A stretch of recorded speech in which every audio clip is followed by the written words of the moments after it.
Praise the Lord. உங்களோடு ஒரு நிமிடம் செலவழிக்க நான் விரும்புகிறேன்.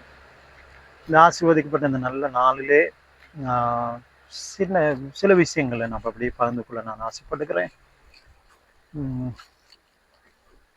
நம்முடைய வாழ்க்கையில நம்ம அநேக நேரங்களில் நம்ம சரியான தீர்மானங்களை நமக்கு எடுக்க முடியலை. சோர்ந்து போகிறோம், பலவீனம் அடைகிறோம், வாழ்க்கையில் எங்களுக்கு ஒரு முடிவை காண முடியலை. அநேக நேரம் நம்ம சோர்ந்து விழுந்து போகிறோம். காரணம், நம்மளுடைய நம்பிக்கை எல்லாமே ஒரு மனிதனை குறித்திருக்கிற. மனிதன் இடத்துல நம்ம நம்பிக்கை வைக்கிறோம், மனிதரிடத்துல நம்ம நிறைய எதிர்பார்ப்புகளை நாம் வைக்கிறோம். ஆனா நம்மளை படைத்த ஆண்டவர் நம்மளுடைய தேவைகள் எல்லாம் நன்கு அறிந்தவர். ஸோ ஆண்டவர் இயேசு அவர் சொல்லார், உங்களுடைய தலையில் உள்ள மயிரெல்லாம் எண்ணப்பட்டிருக்கிறது. ஸோ ஒரு மயிர் விழும்போது அவருக்கு தெரியுமா. ஸோ இப்படியான அழகான ஒரு மகிமையான படைப்பு தான் இந்த மனுக்குலம். இதை இன்னும் அநேகர் அறியாமல் இருக்கிறார்கள். காரணம் தான், நாங்கள் நாங்கள் சில மதங்களை பின்பற்றி போகிறது தான் பிரச்சனை. நாங்கள் வேதத்துல பார்க்கிறோம், எபேசியர் 1 அதிகாரம் 3வது வசனத்திலிருந்து நாங்கள் பார்க்கும்போது, உலகம் தோன்றும் முன்னே, உலகமானது தோன்றும் முன்பதாகவே நாங்கள் எல்லாரும் அன்பிலே பரிசுத்தமுள்ளவர்களாய் இருக்கும் பொருட்டு, அன்பிலே அன்பு நிறைந்தவர்களாய் பரிசுத்தமுள்ளவர்களாய் இருக்கும் பொருட்டு இயேசு கிறிஸ்துவானவர் சிலுவையினுடைய மரணத்தை ஏற்றுக்கொண்டார் என்பதை பார்க்கிறோம். அவருடைய மரணத்து நிமித்தம் நமக்கு நல்ல ஒரு சுக வாழ்வை கொடுத்திருக்கிறார், சமாதானத்துக்குரிய வாழ்வை கொடுத்திருக்கிறார், சந்தோஷமான ஒரு வாழ்வை கொடுத்திருக்கிறார். நம்ம இன்றைக்கு எத்தனை பேர் அதை பெற்றுக்கொண்டிருக்கிறோம்னு தெரியல. ஸோ தேவனாகிய கர்த்தர் அப்படி ஒரு நன்மை செய்கிற தேவனாய் இருக்கிறார். நம் மீது அவ்வளவு அன்பு நிறைந்தவர். தொடக்கம் நாங்க பார்க்கிறோம், ஆதியிலே நாங்கள் ஆரம்பம், உலகம் படைக்கும் முன்பதாகவே அவருடைய தீர்மானம் தான்.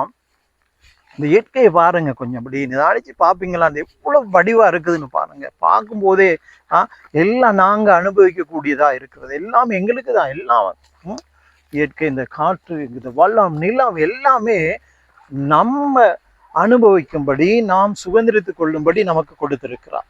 ஸோ அதான் தேவனுடைய திட்டமே.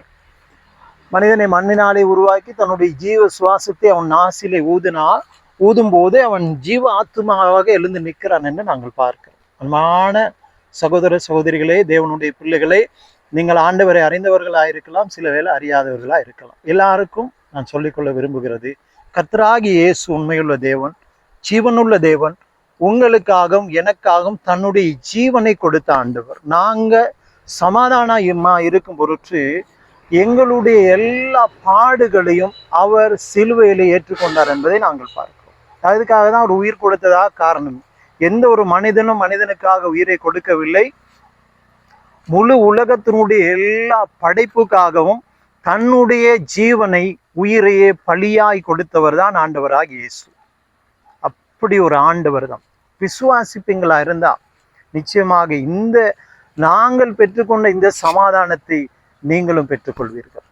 ஆண்டவர் அதான் வந்து சொன்னார், வருத்தப்பட்டு பாரம் சுமக்கிற எல்லாரும் என்னிடத்திலே வாருங்கள். பட்சபாதம் இல்லாத தேவன், வருத்தப்பட்டு பாரம் சுமக்கிற எல்லாரும் என்னிடத்திலே வாருங்கள், நான் உங்களுக்கு இளைப்பாறுதலை தருவேன் என்று சொல்லி. எந்த மனிதனாலும் எங்களுக்கு இளைப்பாறுதலை கொடுக்க முடியாது.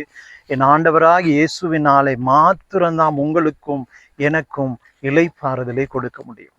ஸோ இதை மனதிலே வைத்து யோசித்து பாருங்க. உங்க வாழ்க்கையில கொடுக்கிற பிரச்சனைகள், நீங்கள் எதிர்கொள்ளுகிற பிரச்சனைகள், வாழ்க்கையில ஒரு தீர்வை காண முடியல, முடிவை காண முடியவில்லை. முடிவு கர்த்தர் இடத்துல இருக்கு, முடிவு ஆண்டவராக இயேசுவின் இடத்துல இருக்கு. யார் ஒருவன் அவர் அண்டையிலே அவரை தேடி போய் அவர் அண்டையிலே நிற்கிறானோ அவனுக்கு அவர் சொல்லுகிற வார்த்தை, என்னிடத்திலே வந்தவனை நான் ஒரு நாளும் புறம்பே தள்ளுவதில்லை. ஆமென். அவர் புறம்பே தள்ளாத தேவன், எல்லாரையும் தன்னுடைய பிள்ளைகளாக ஏற்றுக்கொள்ளுகிறவர் தான் ஆண்டவராகிய இயேசு. ஸோ இந்த நாளிலும் எதை குறித்தும் கவலைப்படாதீங்க. உங்களுக்கு ஒரு நல்ல வாழ்வு, அதாவது சுக வாழ்வு, ஆசீர்வாதமான வாழ்வு, சமாதானத்தின் வாழ்வு. பிரச்சனைகள் இருக்கலாம், 1000 பிரச்சனை, ஆனால் எல்லாமே கர்த்தர் உங்களை அதிலிருந்து விடுதலை கொடுக்க வல்லவராக இருக்கிறார். ஆண்டவர் இயேசு தாமே இந்த நாளில் உங்கள் ஒவ்வொருவரையும் கேட்டுக்கொண்டிருக்கிற ஒவ்வொருவரையும் ஆசீர்வதிப்பாராக.